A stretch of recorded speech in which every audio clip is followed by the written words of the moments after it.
radio station on this radio.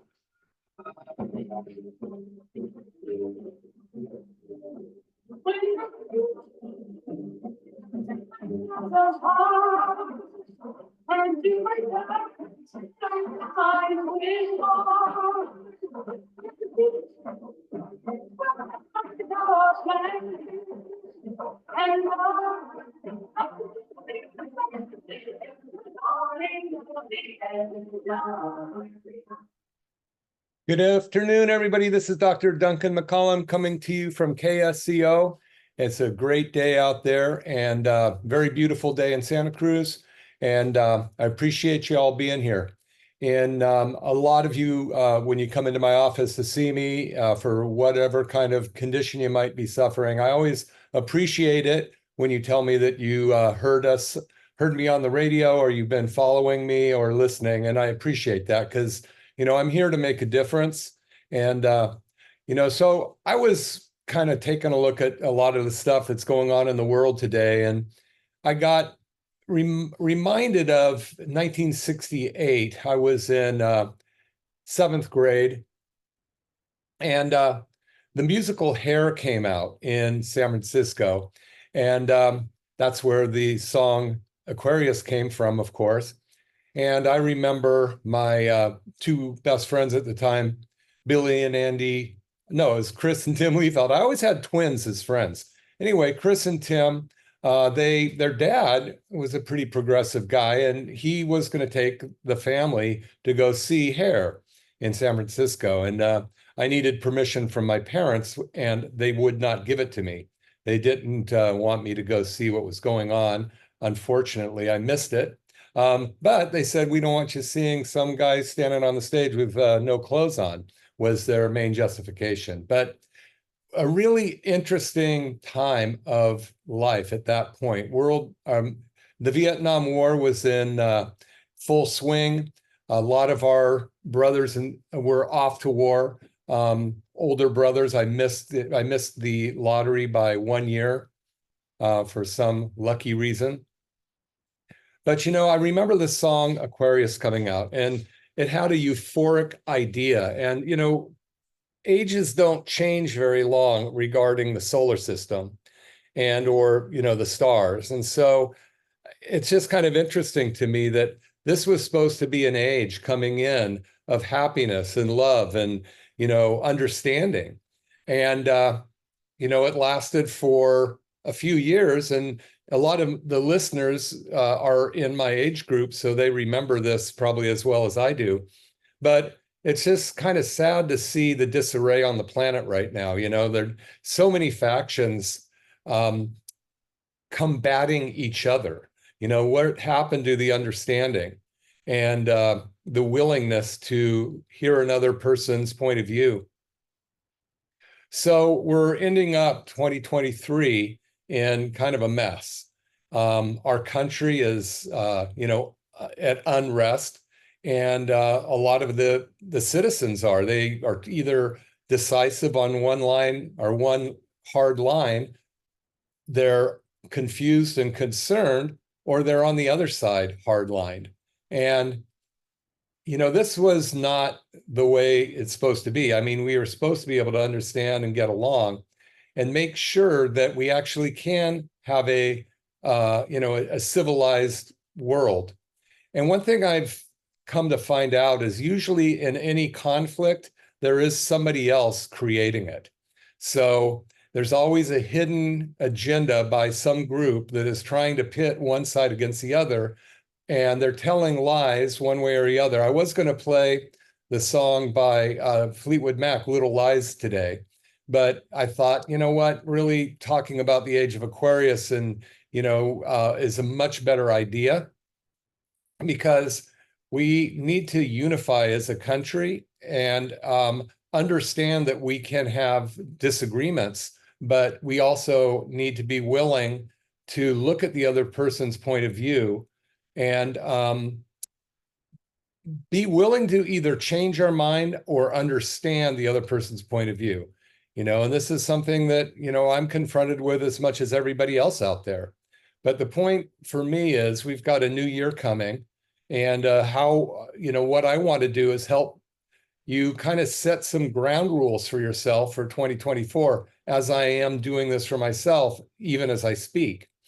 Every year I write down my goals for the next year, and I kind of write down my core values, like what it is that, I see as important so that I can stay within the parameters of shooting for my goal is for the most part.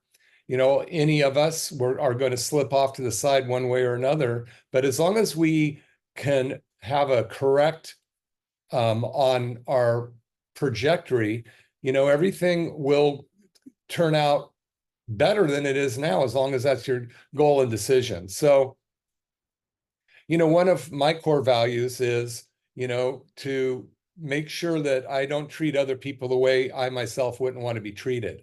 That's just really important. And I've spoke on the show a number of times about service in the county, and where I get good service and where I get normal or regular service, which is not that great to me. It's just like, you go in to order something and they don't even look at you in the eye, and they slip your whatever it is you're buying across the counter and go, that will be $5, or now it's $15. And then if they do say, have a nice day, they don't even look at you at the eye, which, that's the way that people have been raised. I know when back in the day of the age of Aquarius came out and all that kind of stuff, at least in the people that I grew up with, we did have an importance on politeness. It didn't mean that I was always polite, and I was probably a pain in the rear end to my parents and some of the faculty at the school and all this kind of stuff. But deep down, I kind of knew where to draw the line.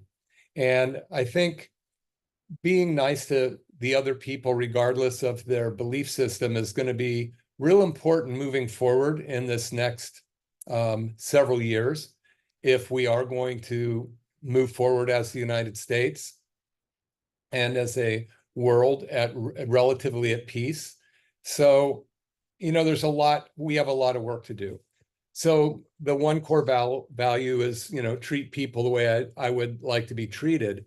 And then the other one is be willing to experience anything, because, we are going to be confronted with everything.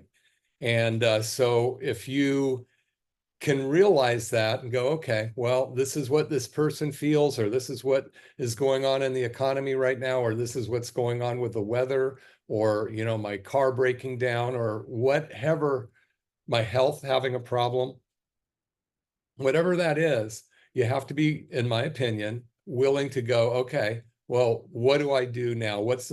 How do I put one foot forward? What's the best way for me to create the best survival for those that I care about besides myself?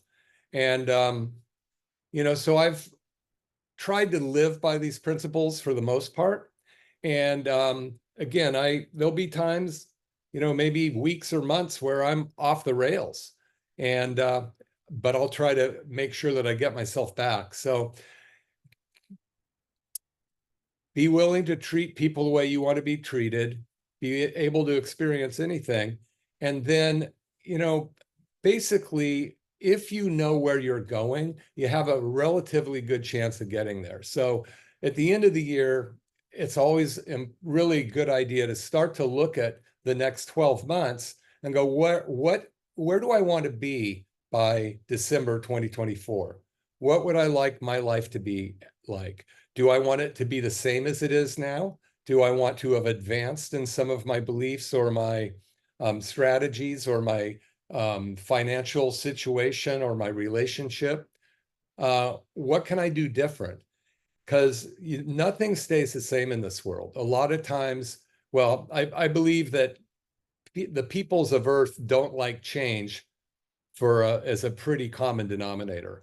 They'd rather everything be comfortably the same. And but change takes effort, and it takes forethought.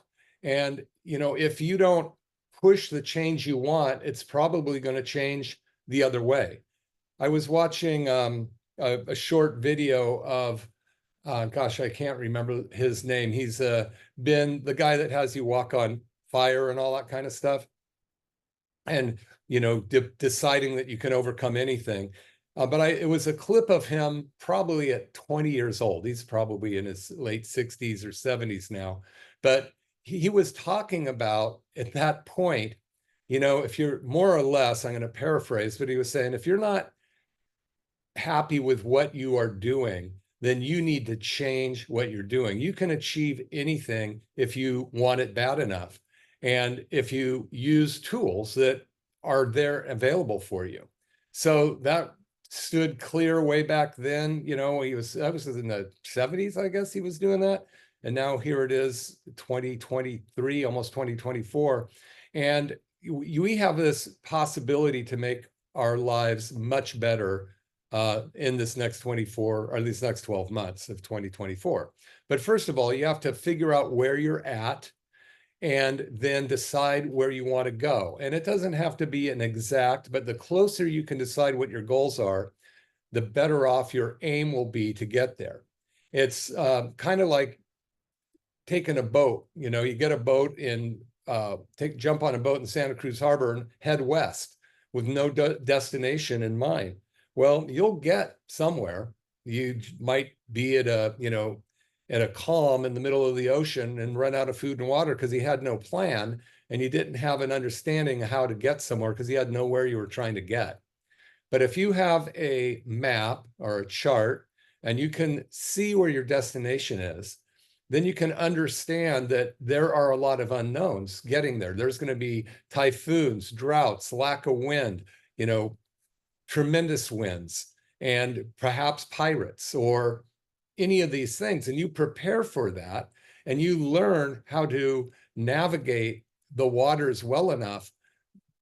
There's a really good chance, based on looking at the history, that you're going to get to your destination, but you got to know where it is.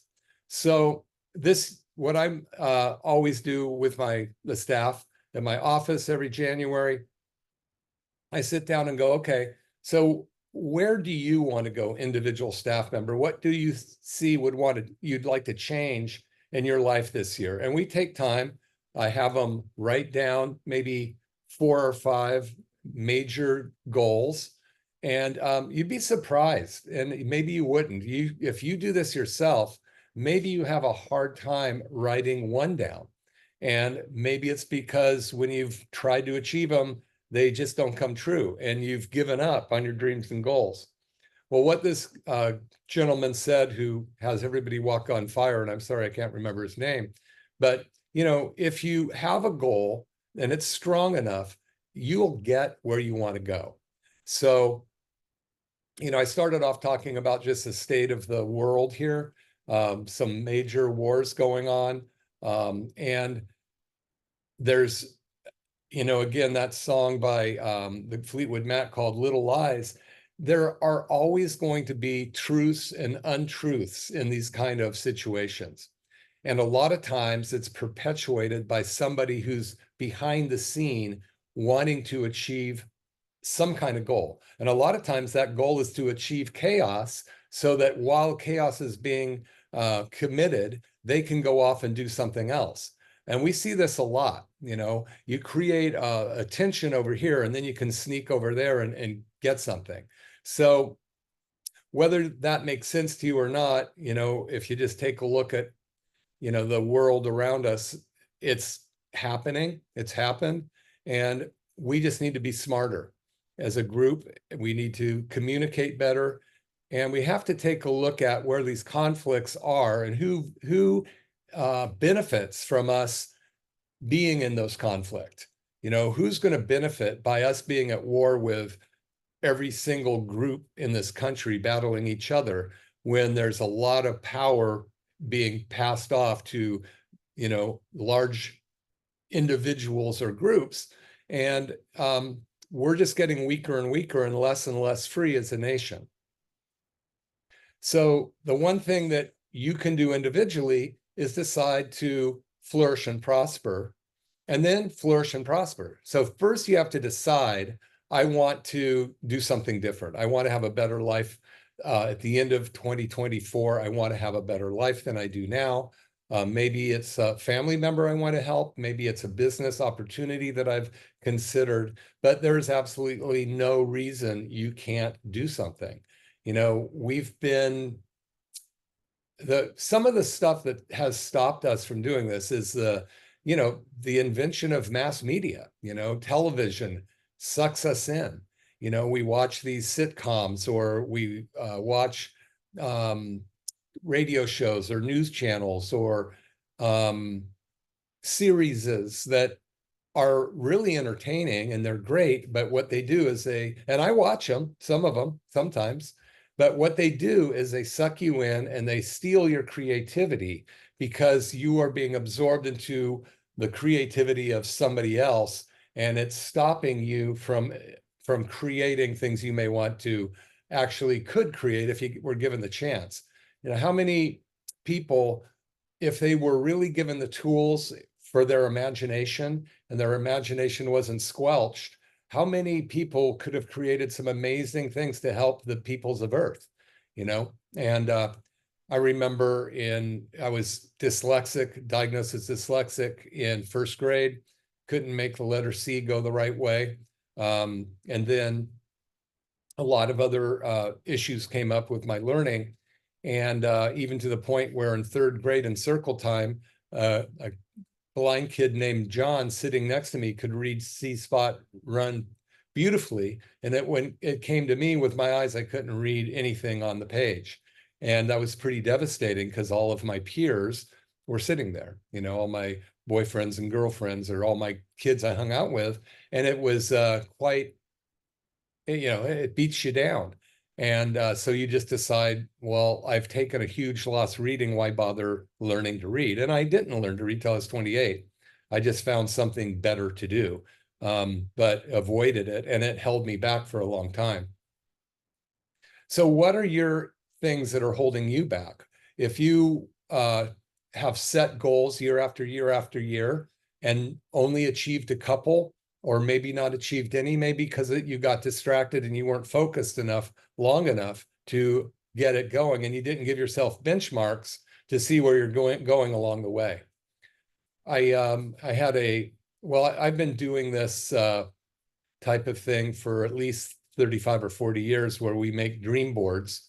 I've done it almost every year, but we'll get a big piece of cardboard or poster board, and then in the old days, we would get a bunch of magazines and cut out things that we wanted and put it on the board.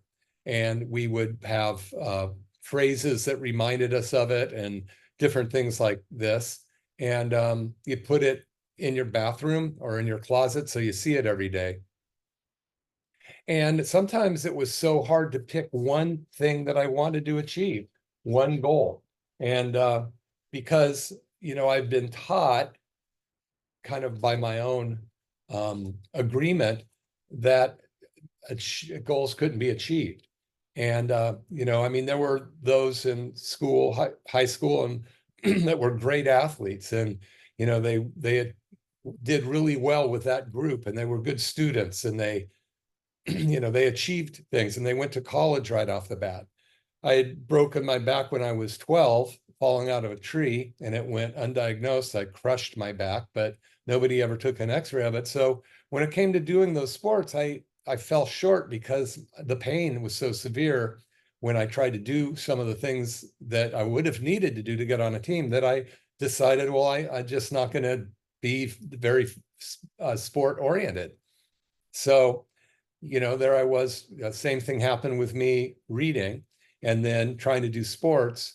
And so I kind of fell to the wayside of the people that were going somewhere and became a druggie in the park. And I lived that lifestyle for probably 14 years. So I was 28 when I finally came around, but I had to decide that there was something better than nursing my wounds, or, I think I was feeling sorry for myself for the lot that life had given me. But it was something I had to come to a pivotal point in my life that almost ended my life, to where I had a wake-up call big enough to get me to change my life. And that came by almost overdosing on drugs because of my pain that I'd had from my back injury as an early age and the lack of anything that could handle the pain, no understanding, nobody had ever taken x-rays. Or really diagnosed it. I just kind of went down this path of trying to numb my pain. And whether or not it really ever helped my back pain, it definitely numbed my brain. And I became a slave to the medications. And that was, 14 years of that. Thank God one day I almost OD'd. And I remember I was in Seacliff at my house, 3 o'clock in the morning. And my heart just felt like it was going to pound out of my chest. And I walked over to the cliff close by and I stood there and I decided, if I don't stop this, I'm going to die. Somehow or other, I was thinking of my mother who had died when I was 17. I was 28 at the time. And I remembered just something that she had said, about being able to create or I don't even know the exact words, but I thought of her and the impact I had as a young child with her. And that strength that I got from that back history came through, and I quit all of that stuff that day. And then there was a battle to get myself cleaned up. And then, a chiropractor had actually helped me get out of pain. And I wanted to become a chiropractor, but I couldn't read. I could not read a page. I couldn't even read. Hey, Chris, it's good to see you, my friend. I was talking about your dad earlier. But I couldn't, and when you guys went to hair and I couldn't go along because my parents wouldn't let me. Chris just came on the Facebook feed. So here I was, 28 years old, and something had to change for me because if I didn't get a purpose bigger than my addiction, I would not make it. And because a chiropractor had gotten me basically out of pain after all those years, I decided I want to do this. I want to help other people. Now, I had to overcome some pretty big issues. Like I had to overcome not reading, and that was very difficult. But, here it is 40 years later, and yeah, I'm almost 68 now. And I got through that with a couple friends. I got through chiropractic school, and I've been practicing for 35 years now. I've written 6 books, and I have 2 more in writing. Now, the only reason I'm saying that is because I want people to go, okay, what can I do in a year? Where am I right now? It's 2023, almost the end of it. What's one thing I would like to achieve in 2024? And I was talking for a minute about the goal boards that I would make.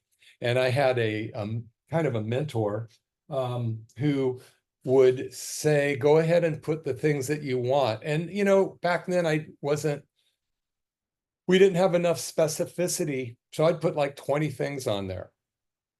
And then as the years went by, I found out that you should put like 3 or 4, or even maybe 1 of the most important things for you that you really want to achieve. But a couple things that happened over a course of 3 or 4 years is I had 2 books that I had been messing around with, writing them, and no idea how to publish them, if they were any good or not. And but I put the books, I cut out some books and I stuck them on my goal board, and I put the name up there and I said, I want them published in 2015. They weren't. I moved them over to 2016, 2017. Finally, in 2018, my first book was published, and that was The Adventures of Little Big Jim. Shortly after that came Coaling Station A, both historical fiction. That was huge. I mean, for me, who couldn't read at one point, to write books that the publisher felt were good enough to publish was pretty cool. But I had to have that dream in front of me long enough to believe that it would come true, because you can have these thoughts and these desires. I know what it was. Tony Robbins, that's his name. He was saying, if you just do it long enough and just keep putting it there and putting it there and putting it there, it will come true. So that's what I saw this clip of Tony Robbins this morning. He was probably 20, 21 years old. And, that's what he was talking about. And he's still teaching along those lines. If you want something and you keep putting it there and putting it there and putting it there, it will eventually or quicker come true. And if it doesn't, you may enjoy the ride trying to get there. Think about Thomas Edison. He failed at making a light bulb 9,999 times, but he kept believing in his vision that there would be light. And he got that to happen. So getting those books published was a pretty big win for me, coming from a guy that couldn't read, was diagnosed with dyslexia, was overwhelmingly addicted to drugs for probably 14 years of my life. And so that's one thing. But, there was a small little spark somewhere inside of me that kept trying to be ignited. Amongst all of the darkness, there was a little spark that every once in a while I would come by that thought and I go, I want to do that.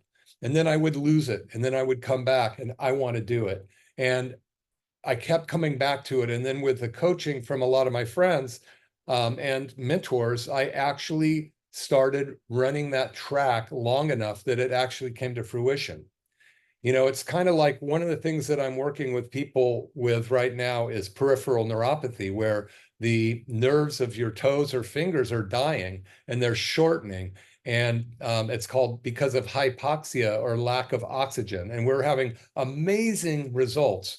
We just did a 3-month re-exam of a guy yesterday, and the guy had on the 25 questions that you would write down for potential peripheral neuropathy problems, he had 13 of them, from pins and needles, unable to sleep, feeling like he had marshmallows in your shoes, saran wrap around your leg, difficulty balancing, trouble sleeping with a blanket on your bed. So we retested him yesterday, and he only had 3 of the 3 out of 25, and he's very happy. But it's because he was willing to do something long enough to make a difference. So if you see a field in front of you, this might be the field of your life, and there's no path anywhere.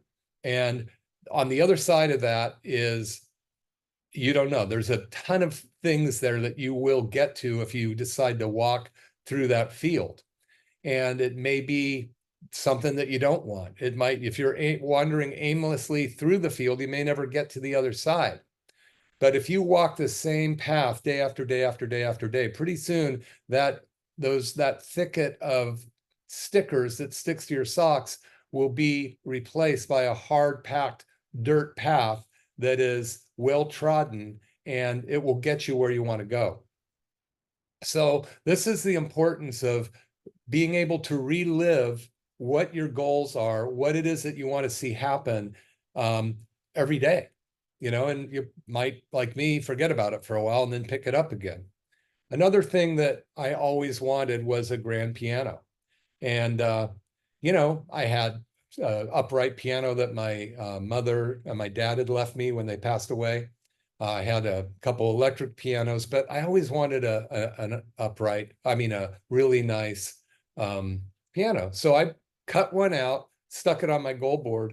I moved that piano year after year after year. And then one day, a friend of mine who I've known since I was 6 months old, he was born, and then we became good friends. We're still good friends today. He called me and said, well, my father passed away, and I knew he was a good friend in Berkeley. He goes, well, we have his grand piano and we thought you might want it.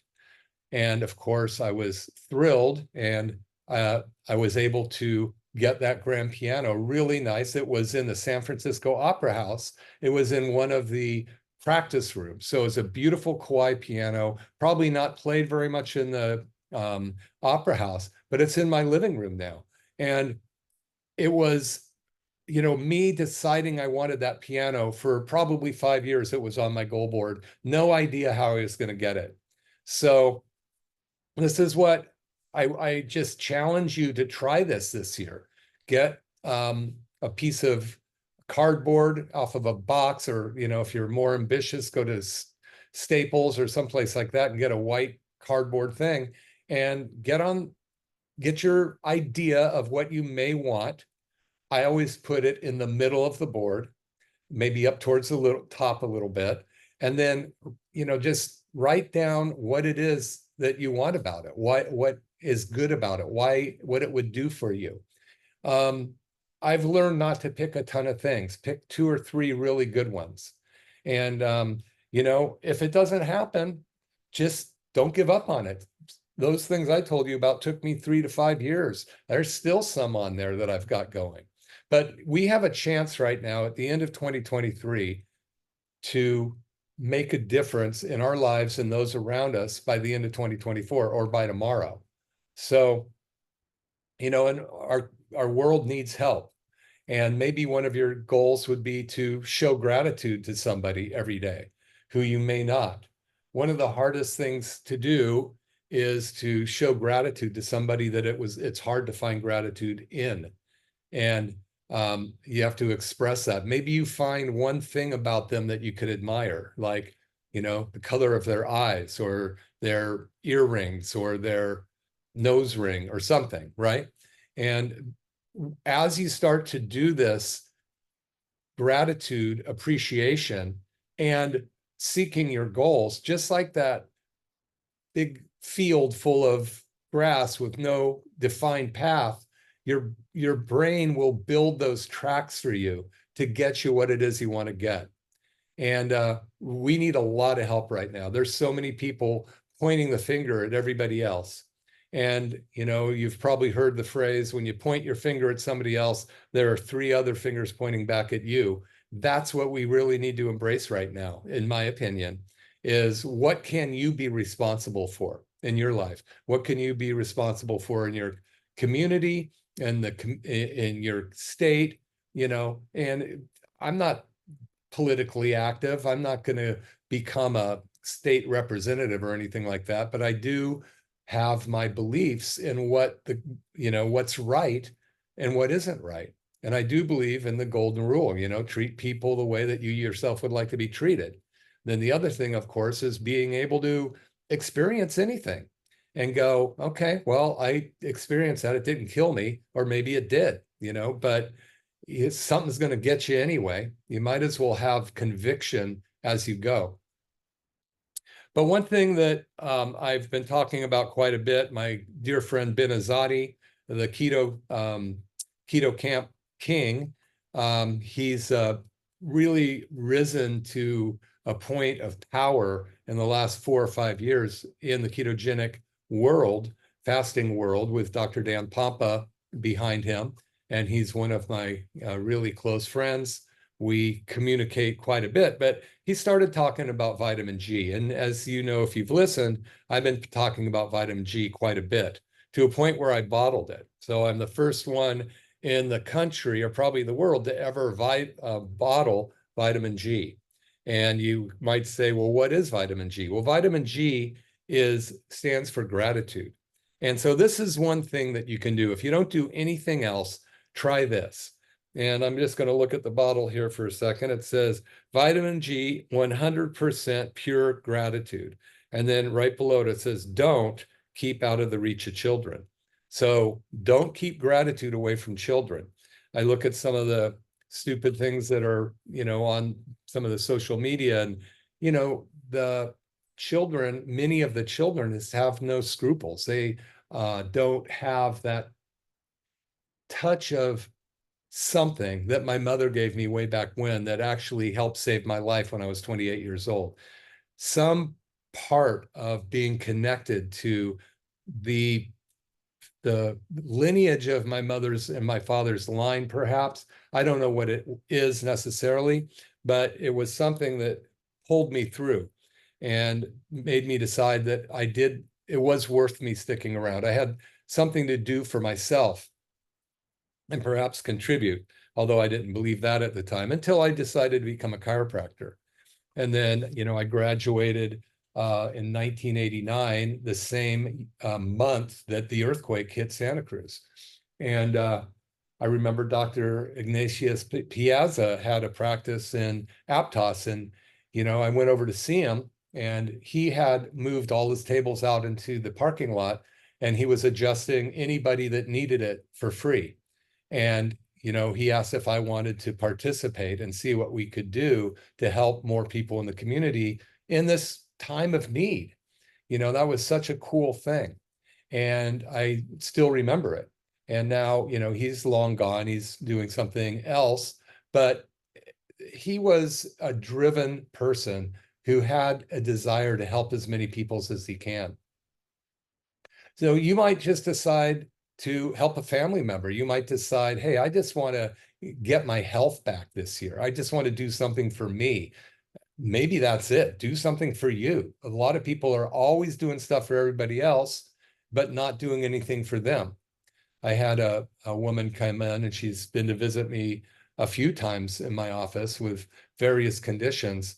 And, she's in her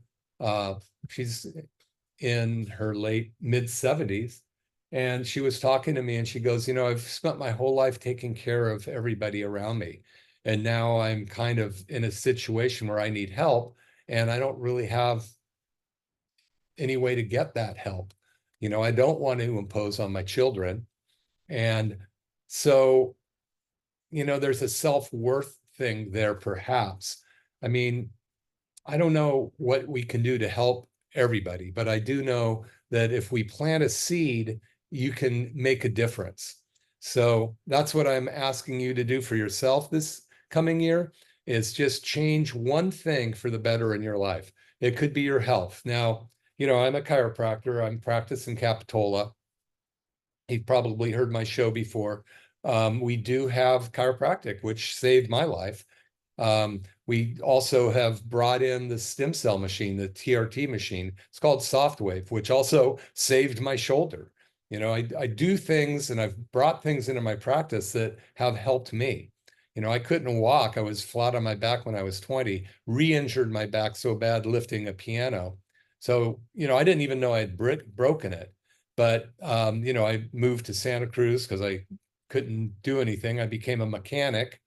And one day I was putting tires on this older gentleman's Lincoln Continental. And back there in the 70s, they were huge, and the tires were huge. And I was bending over trying to lift this tire up. And this guy said, I'm 84 years old. You have a bad back. Trust me, get out of this business. You can't do this anymore. And I mean, it's kind of like I could have had a V8, right? Although they're probably not very healthy for you. So, I realized, he's right. My back's killing me. I'm in so much pain all the time. And why am I doing grunt work? Because I wasn't smart enough to do anything else. Not saying anything against mechanics. I love doing mechanics, but for me, I couldn't do anything else. But that day I realized if I don't quit doing this, I am going to hurt myself beyond ability to walk, right? Well, right about that time, a couple of friends of mine came up to me. I'd bought a 1959 Dodge pickup long bed from my friend Andy.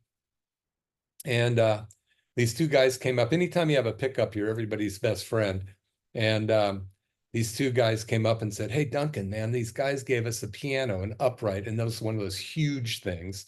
And you have a truck. Can we borrow your truck so that we can get the piano? And of course, I was always looking for opportunity to get something for free.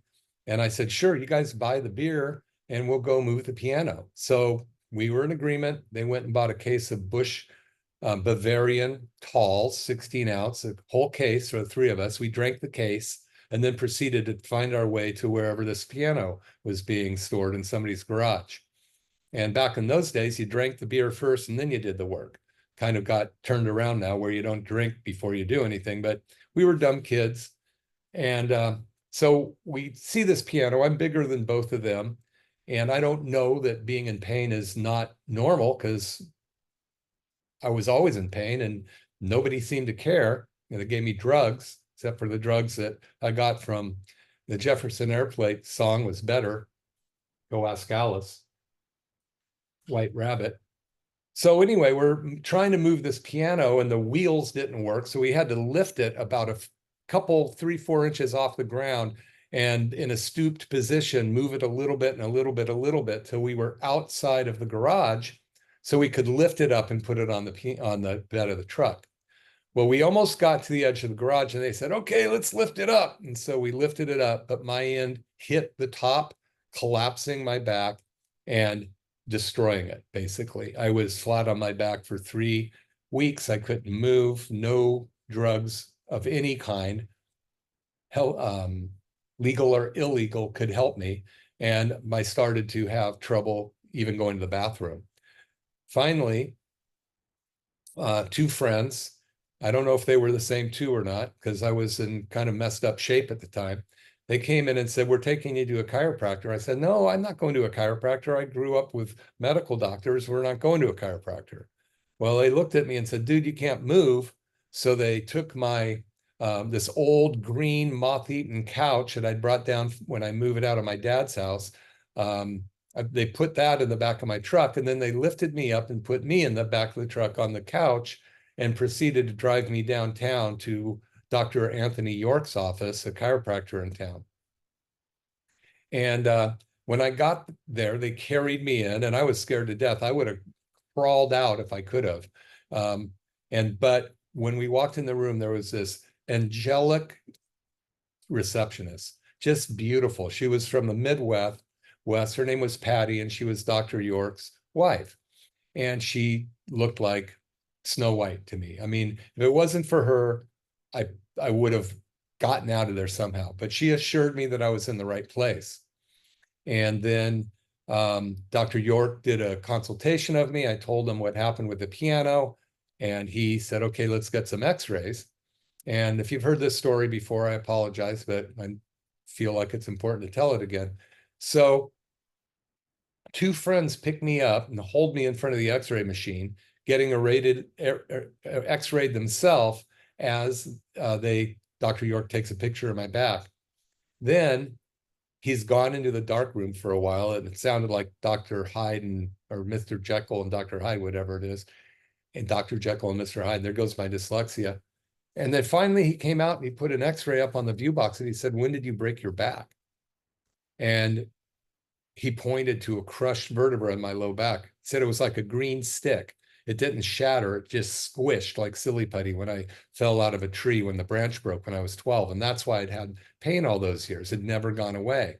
And I re-injured it when I lifted this piano, made it even worse. But, you know, the point is that these 2 people went out of their way, and I don't remember their names. I wish I did, but they went out of their way to do something to help me. And so Dr. York looked at my x-rays. He said, I'm going to try to do an adjustment on you. If it doesn't work, these guys are going to take you to Dominican Hospital, because the fact that you haven't had a bowel movement in a week is very, very dangerous. So that's as much as I could remember. I was probably high on many different things at the time, but he put me on the table, did this amazing adjustment on my back that made my spine shoot like flame, a huge pop, but I was able to stand up. I was going to stand up and hit him because of what he did, but I could stand on my own. So that changed my life. That was probably the most significant change for the positive in my life to that date, where somebody cared enough to do something for me, and that the adjustment he did with his hands after all those years of drugs and medication got me to be able to stand again and out of pain. So you never know how far reaching a small act of kindness will go. And, you know, that has made a huge difference in my life. And now I've been a chiropractor for 35 years, but I had to learn how to read. And so gratitude is something that I have for those people. I can't express it to them, but I can push it forward or pass it forward, or however that phrase goes. And I just ask all of you to look at what you can do to show gratefulness to somebody you care about or don't care about. So, you know, maybe it's a family member that you have a grudge against because of some miscommunication, perhaps by somebody other than the 2 of you that I was talking about earlier. usually an argument stems from a third person stirring up the pot, than sitting there and watching as you guys duke it out, eating popcorn and drinking Coca-Cola, see who wins. But, so if you can just think of one or two people, just do one, just one person that you might reach out to and say, hey, dude, I was thinking about you, or dudette, or whatever their pronoun is. I was thinking about you, and I just want to let you know that I appreciate you. I was thinking about something you said or done that really struck me now, because you were thinking about it. And I just wanted to say thank you for it. Or, hey, how are you doing? I'm just wondering how things are going in your life. And, and then listen. After you ask the question, shut your lips, open your ears and listen, and try not to come up with an answer for them. So many times when people start talking to you about what's going on in your life, our tendency is to try to help them and give them all these things. Well, you should do this, or you should do that, or you should do this. It just shuts them down. You should just go, wow, man, that's amazing. I thank you so much for telling me that. Well, what are you thinking? What do you think you should do about that? Is there anything you want to do? Are you just, don't think that they're looking for advice all the time. They're not. Sometimes they're just going, I just want to be heard. And just by saying that, a lot of times the problem will resolve itself. They'll figure out the answer themselves. So, at any rate, being at the end of the year, looking up towards next year, take a look at what you did or did not achieve in 2023. Some of the things that happened to you that were not of your, something that you would not have liked to happen, situations that you got in, and just acknowledge that it happened, okay? And that nothing's killed you yet. And then go, okay, well, how do I move forward from here? Write those things down on a piece of paper, either the troubled areas that you need to do something about, and the areas of inspiration that you want to act on. And then on the left, write a line down the middle. And on the left-hand side, write those good things or bad things or thoughts. Then on the right side, write at the margin of the line going down the middle. I would recommend that you number them, A's, B's, C's, or D's, because you don't want to try to go 1, 2, 3, 4, 5. You'll get confused. But write down, you might end up with 2 or 3 A's, meaning they're the most important for you, and several B's, a couple C's, and then there might be some that went, yeah, that was terrible. I'm done. It doesn't even matter. But at least you know that it's off your plate now, because you've decided it's not that important and you're wiping it off your plate. So that would be, the way to go. And then you end up with 2 or 3 A's, or maybe one. One's probably better if you're not used to doing this, and put all of your creative energy into forwarding that one thing. And, it might be something that you can write out and plot out and go, okay, I want to write a book. I want to, do some art again. I want to play some music. I want to, get into a relationship. I want to get a better job. I want to put some money away. I want to pay these credit cards down. Whatever it is that is your A, then you can start to make a plan on how to get rid of that, how to overcome those things so that you can achieve your thing or get closer to it by the end of the year. And know that you will get distracted. You will forget about it. You'll get frustrated. It's not a linear path, just like health. Sometimes people come in and we do what we call corrective care over 6 months, and they go, well, I was doing well, and now this week I'm not. It's not a linear path. You have to work at it, keep going. And as Tony Robbins said in that interview I saw of him when he was 20, if you want something bad enough and you just keep putting it there and putting it there and putting it there and putting it there, it will come to fruition if you want it bad enough. And I became a chiropractor. I can't believe that I did that. Not being able to read a comic strip at 28 years old. But I was able to, on the backs of friends and others who are willing to help me, get through the calculus, all of the sciences. I remember one time of the 3 that I dropped out of Cabrillo trying to get through some of the classes, like was chemistry. And the doctor that taught that class, very popular amongst everybody, but we were doing our first quiz, and there happened to be a girl that I liked, and I would always make sure to sit next to her, and we were kind of friends. And he turned back the first quiz and said, hand your quiz to the one next to you. So this girl named Janie and I traded our quizzes, and I probably got a D, if not a worse. And he said, you guys don't listen, you don't study. Some of you are so just inept, you shouldn't even be in this class. In fact, one person wrote acid, A-S-I-D. And then I look over at my paper and there's Janie has it, and I've written acid, A-S-I-D. Crushed me. I dropped out of school. As you know, I'm not feeling sorry for myself now, because I needed to go through that to get my skin tough enough to be able to overcome those obstacles to get where I wanted to go. So I tried to go to chiropractic, well, even to Cabrillo for, it took me 10 years to get my prereqs done in Cabrillo.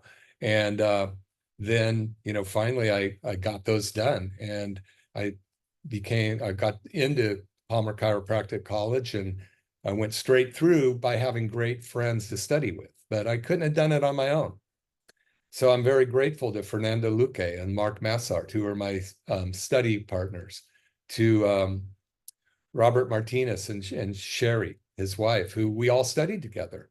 And if it wasn't for us verbalizing that and having a purpose strong enough, I would have never made it. I couldn't have done it by myself. So maybe there's some people that have done things for you that you just haven't expressed gratitude for.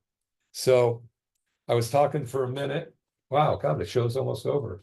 Going on and on and on. I have 2 minutes left.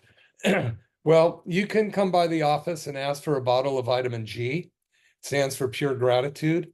And what it says in the directions is hold the bottle in your hands every morning and think of 10 things you're grateful for. Well, I've remodify it and say, think of one thing you're grateful for. Sometimes there aren't 10 things. Then it says, show or express gratitude to the first 10 people you meet, maybe the first 1 person you meet, and then repeat it and repeat it and repeat it. And by doing this, you're going to build a track, like walking through that field. And pretty soon it's going to not be a bunch of weeds, but a hard ridden track that's going to get you to where you want to go. So I really encourage you to make goals for this year and make them big goals. You can always reset them. And if you reach for the stars and fall back on the moon, you've still achieved something. And make some goals to help the community, to listen to people's needs, wants, and desires more. And, just be a better person for yourself or, for the people that you care about. I'm going to try to do that. I hope I succeed a little bit. I always get on here. I'm not sure exactly what I'm going to talk about as it was today, but I just kind of feel like there's some kind of the divine something comes down and tells me talk about this. So that's it. Set your goals and think about this song as you set them. I'll see you next week.